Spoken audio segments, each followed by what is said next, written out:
Alright, so I want to just talk to you about this idea of using a pocket stick. So, pocket stick type of tool, small Yawara bow, Kubotan type stick.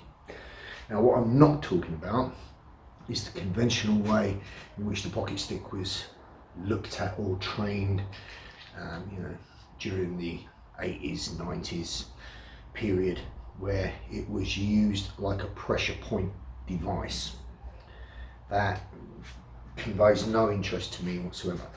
What I'm talking about is having something handheld in your hand that will actually act as a force multiplier.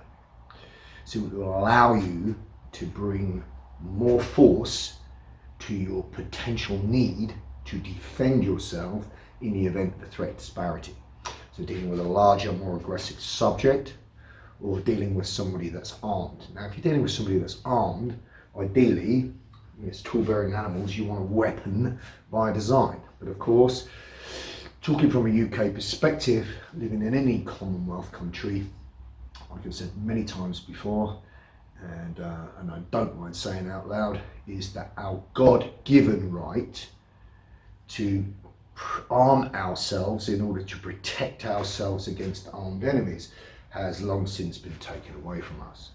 So that leaves you pretty much defenceless if you live in the UK, Ireland, Scotland, New Zealand, Australia, Canada, any Commonwealth country where you have been unlawfully disarmed of your God-given right to arm yourselves against armed enemies. And of course, as I've said before, this doesn't apply to the criminal who will arm regardless.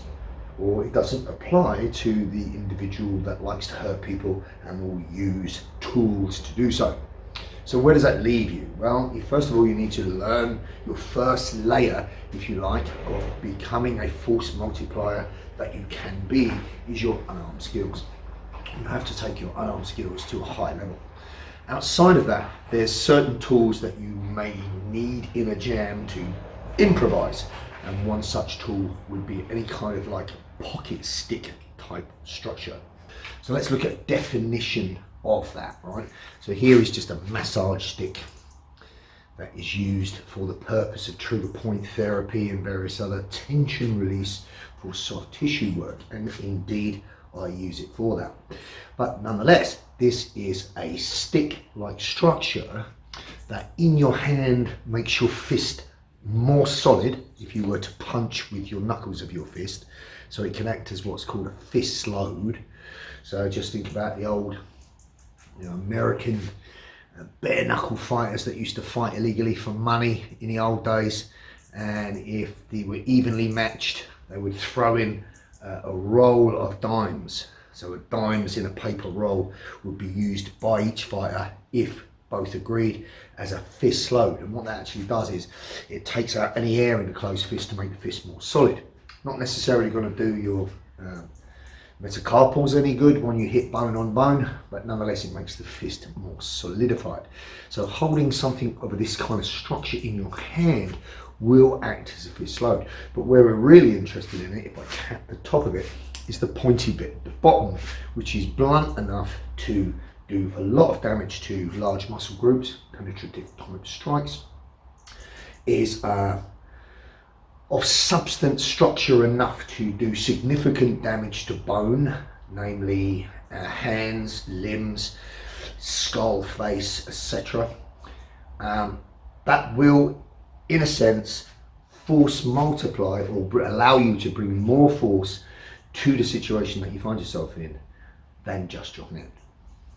So the rule of thumb is, if you can put something in your hand that will extend your range, that will allow you to hit harder, that has some degree of an intimidation factor, pocket stick does not have that, or in some way will give you an advantage, then it's worth putting in your hand. If it doesn't tick any of those boxes, then it's not worth putting in your hand, and you might as well just use the tools that God give you. But nonetheless, pocket stick definition would be something like this, and this is made of wood, right? Now, this one here, made by one of my friends and one of my students, instructors, is made of metal, and it can be used for exactly the same thing, for trigger point therapy.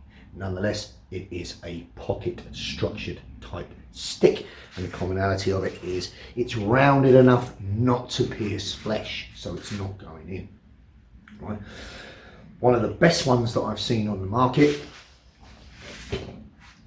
is this one here, available from a Romanian company, recommended to me by Mate Florin. It's got this kind of structure that you can put on a bag, quick release, and it's actually designed as a window breaker, and it would actually break windows just fine and dandy. Nonetheless, it meets the criteria of said pocket impactive stick, and I really like this one a lot. Other examples that you could bring to mind for this kind of thing would be this kind of small cylindrical flashlight, which of course has a purpose of illumination, but again has a structural integrity to be used in a pocket stick sense, as does this old Surefire Defender type torch, which is a small flashlight. So anything cylindrical and solid that you can hold in your hand with a protruding edge will do the job. These type I don't recommend. They've got sharp bevels, so now you're creating facial tissue trauma injury, which is, you know, unnecessary and not necessarily stopping in any way, but something like a small cylindrical torch will do the job. You can also get the idea from something called a fat marker pen. Fat marker pen will do the job of a pocket stick equally well, you know. And of course, last time I checked, this wasn't as yet outlawed because it is simply a fat fucking marker pen, right? But nonetheless, it's got this protruding edge. Now, before I talk about targeting and how you're going to strike, understand the definition of what we're talking about when I say a small handheld pocket stick type of item. Now, that could also include some kind of tactical pen. However, most of the tactical pens are moving into the realms of a point that will pierce flesh. Nonetheless, they will still make a dent in your head, and they will still make penetrative strikes to large muscle groups to immobilize that part of the body. A high probability of success. So here we have just a simple zebra pen that's nondescript compared to a said tactical pen, which looks somewhat more aggressive, you might say. But nonetheless, it's a pen. Now, this pen in particular is just one solid piece, right? Made by Zebra. This was recommended in 100 Deadly Skills. Very good book, which I recommend. Clint Emerson, ex-SEAL guy, wrote a series of books, 100 Deadly Skills. And in the first one, he put this particular model of Zebra pen in it because it's one solid piece of stainless steel with a point. Now, if I press this, it's going to go into you. If I don't press it, it's more beveled and round. So it will meet the criteria as long as you cap the top so you don't hit something hard and it pops through, of the said pocket stick idea. If you look at the kind of origins of these kind of things, many countries had them. They had the Kopo, they had the Yawara bow, many traditional martial arts implemented these kind of things as an extension, and you know, basically looking like a massage stick. And some of course can be somewhat more aggressive looking with more of a point, but what I'm talking about is something with a more rounded edge. So for the purpose of this little video tutorial, I'm going to use the said window breaker and a marker pen like so.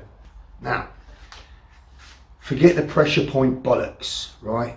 You are not sticking this into triple warmer 13 or whatever the fuck it is, which is the size of a fucking of a dime, under pressure while somebody's trying to bite your face off. Not expecting a result, particularly if they're full of adrenaline. It's just not going to work. So if you take the advice of the old self-defense sage, if you like, in the UK, Dave Turton used to say, everything's a fucking pressure point if you hit it hard enough, right? And if you want to use that kind of terminology, then what I would suggest as a target for this would be muscles and bones. So large muscle groups, smashing this into the forearm, smashing this into the pectoral shoulder structure of somebody who's a relatively low level use of force, But with such a penetrative strike, you will disrupt mobility in the side of that structure. That's not to say you are not switching off the computer and that you will necessarily, just through pain alone, shift the perspective of the individual that you're dealing with.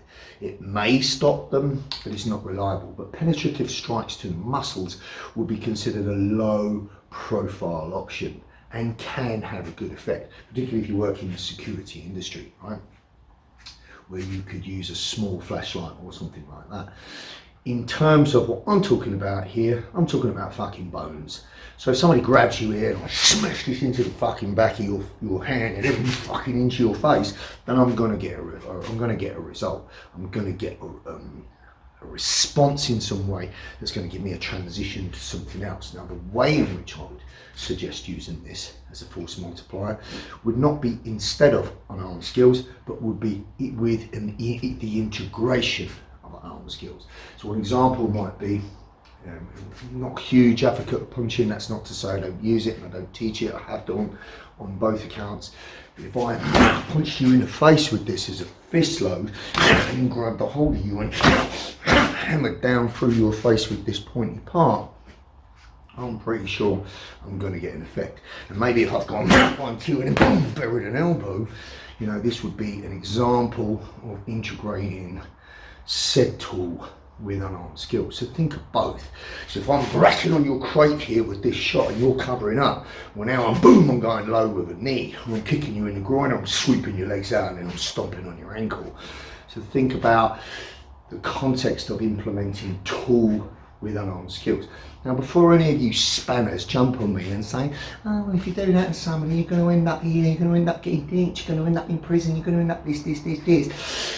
That's just an excuse for people who can't fight fucking sleep and couldn't find a pair of bollocks in order to stand up and fight anyway. It's usually somebody will usually jump on and say, oh, if you do that, you'll end up in big doo-doo, you'll end up in prison, do. Well, context dictates content, right? So we're talking about combatives for a start, which are at the extreme end of the self-protection scale. So it's a given that you're facing a threat disparity. So think about this in the hands of a smaller woman against a larger aggressive male. Think about this in the hands of somebody who's facing somebody who's fucking armed and fucking nasty. It's going to hurt you. So now all bets are off anyway, right? So threat disparity. I'm not talking about one evenly matched guy against another evenly matched guy picking up a tool and beating the fuck out of him. I'm talking there's a threat disparity where it was necessary for you to arm yourself. Now ideally that should be a concealed carry firearm or a fixed blade or a chemical irritant as a non-lethal option, or some kind of weapon that's going to have a fucking effect. But like I said, if you live in a place where that is unlawfully been taken away from you, then you've got to improvise. So if I beat the shit out of you because you're fucking, you're threatening me and I'm facing a threat disparity with a marker pen, then there's a good chance I'm going to be able to, get through the situation and possibly argue my way out the other end. However, we all know that the law protects the criminal and persecutes the good citizen anyway. So if all bets are off and you ain't got no choice, what fucking choice have you got, right? So I'm going to work it off the premise that this is all you had. You managed to get it in your hand. It's all you could say carry for personal carry. And if you found yourself in a situation, would it be useful if you knew how to use it? Yes, it would be useful. So here's how you would use it, right? So first of all, targets. So anywhere on the bone structure of the face and head. Anything that I will hit hard enough on there, I'll make a dent and break. That's your target. Also, soft targets, the side of the neck, into the collarbones, subclavian, anywhere there. The hands come up, the hands are valid, the arms are valid. Whatever I can fucking hit is valid, as long as I hit it hard enough and repeatedly. And when said subject ceases to be a threat, said force will stop. So remember, reasonable and necessary force. I would only implement such a thing out of an act of sheer desperation. If it was necessary, because if I could have talked it down, I would have. If I could have left, I would have. If I could have withdrawn from the situation, I would have. But if I'm forced into a situation where I'm a cornered animal and you're about to hurt me and all I got in my hand is something like this and you're potentially armed, well, guess what? You're going to fucking get it, right? Simple as that. And even when you do get it, you're only going to get it to the point where you are no longer a threat. If you are down, if you are unconscious, if you are covered up, if there's a separation, if you tell me you don't want no more, cease use of force will cease to continue. So remember, reasonable and necessary, and the context must be that you had the honest belief that your life was in danger. So, we are facing unstable times, people, where you are facing people who are fucking armed and have friends who are also armed. And we are facing situations now where people are just going apeshit and violent for no reason at all. So if you're faced with such a thing, don't try and apply logic to the equation. Know yourself that you are facing a threat and arm yourself in whatever way you can. And in which case, something like this would be possibly a viable option if you live in a place where you are outlawed to carry anything for the purpose of your own self-preservation. So I'm just going to give you a couple of things in which you can use, right? So first up, if you've got it, it's only any good to you if it's to hand. So awareness allowed you to spot potential problem before it became a problem, and you put said tool in your hand. Well, that said tool in your hand should accompany you moving into a place of safety. And if you can keep walking, keep walking. Right? Just the action when you're out and about of putting something in your hand discreetly like this, and I don't mean a weapon by design, I mean something like this, will already heighten your level of awareness. So if you're in a place that's unfamiliar to you and you happen to be carrying something that meets the said pocket stick definition, then put it in your hand. Just by putting it in your hand will elevate your awareness level to the point where now you're actively aware that you could have a problem. What that will change is your physiology. Your physiology should now become much more upright, looking around frequently, walking at a brisk pace with a confident gait. Well, that in itself will have a high probability of making you less likely to be selected as a victim of assault in the first place. In which case, the action of carrying a pocket stick to heighten your awareness to make you a harder target is a good reason to carry it. Right? If you are in a situation where it's necessary for you to implement it, then you want to do it from a place of concealment. So these kind of things are very easy to conceal, and understand how criminals conceal knives in the same way. So from here, let's say, in this particular situation, I could punch straight into the face as a fist load and then gain an attachment.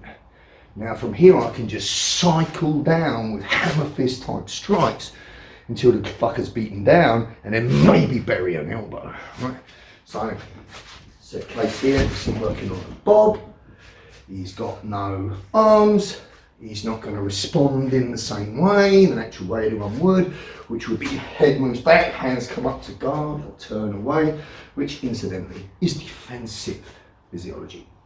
So if he's giving me a problem, chances are his predatory physiology, nose over toes and aggressive, and as soon as I hit him in the fucking head once, now he's on the heels and defensive. Right now I've already started the process of reversing the confrontational dynamic. Right? So you may indeed not need to do any of these things in full combination.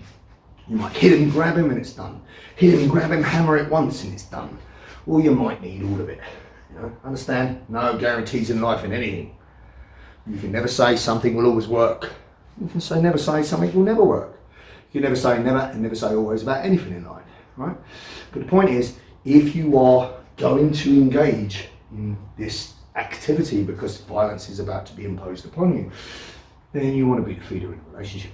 In which case, you want to blitzkrieg this fucker with surprise, speed and violence of action behind said pocket stick. And that should be done in combination, not singular shots. Don't hit, stand back and look at your handiwork. As soon as you hit, keep going. And don't stop hitting until you're hitting air because there's nothing else to hit. That makes sense, right? So the motion I would implement, just a straight shot from the rear side, place right-handed, rear shot, grab. I'm just going to and an index. I'm just going to hammer, elbow. Here. This kind of motion. Classic kind of UC blitzkrieg. The only difference is I'm using this. The only other thing I'm going to teach you here is something that I apply to all weapons, right? So think about hammer fist as a strike, right? And before you diss the hammer fist, you know, people who don't know how to do it properly often diss it. And people that have never been on the receiving end of mine may often diss it. But you got to think about the hammer fist strike as a strike that is not knocking on the door, but knocking the fucking door down. Right, so it accompanies the whole body kinetic chain behind it with hurt and hate. Now you're talking, right? Now that by itself, as a hammer fist strike using the bottom part of your hammer fist and some of your forearm, should be thought of as a war club, as a mace, right? Now you put something in the hand that extends. Now you have got the same said war club with a point, right? Now beveled point that's going to break what it hits in terms of bone, or it's going to disrupt and damage muscle tissue, but nonetheless it's a war club with a point, right? If you take that same idea, I'm not telling you to, if you live in a country where, you know, legality stifles you, take the same idea to a blade in your hand, yeah, and you use this said hammer fist in the same way, ripping in and out. Well, now you too have a tooth and a claw in the urban jungle. But that only counts, obviously, in a country where you could really carry a fixed blade, right? So places in the US, Eastern Europe, South Africa, Russia, and of course it's all context driven. Context dictates the content. Even if you live in a country like the Czech Republic where you can carry anything you want, you know, was it reasonable and necessary within the context of the situation for you to use said tool? Well, I'm working off the premise here that all of those boxes are ticked, and yes, it was a case of, if I don't do this, I don't get out of this situation in one piece, in which case all bets are fucking off, right? So using this idea of this hammer fist structure, I want you to think about coming over, just over, like an angle one type of thing if you're using any kind of blade based art, particularly Filipino, and coming over, angle one, and then think about coming back, angle two. So angle one, angle two, just over and back. Now when you come back, you might even use the other hand, power assist your shot, yeah? So with my said pocket stick, I'm hitting back in this way, right? Well, where might that be useful? Well, here I'm hitting him angular, yeah? I could even initiate backhanded depending on where he was. Or it could be that I'm hitting because the person's hands have come up and then I just want to clear the hands. And it's from this position that I'm just going to come straight down. Straight down and through. What I teach my students in relation to weapons, over, back, down. And I'll teach them that with an impact weapon, with a flexible impact weapon such as a sap, with a reverse grip blade, or with any other type of weapon, including what we're talking about here. So motion I want you to understand is just coming tight. Now come stay in the box of the shoulders. When you train weapons, it teaches you how to economize movement, right? So always strike within the box of your shoulders with your arm or unarmed. I don't need to come out to come in. And indeed doing so is telegraphic. I just need to come right from where I am. I don't need to come miles past my target because it moves and I miss. Now I'm off balance and I'm open. I always want to be in a position where I can recover. So over and back, over and back, over and back, and then down. Yeah? Over, back, now power assisted, and then down. So unlikely that I'm going to get all three clean shots without his arms coming up, or even need them. In the context of me hitting this dummy, I'm going over, back, down. That's all I'm doing. And don't forget, two key ingredients, regardless of whether you're using a pocket stick or the tools that God give you, are impact and attitude. Peace.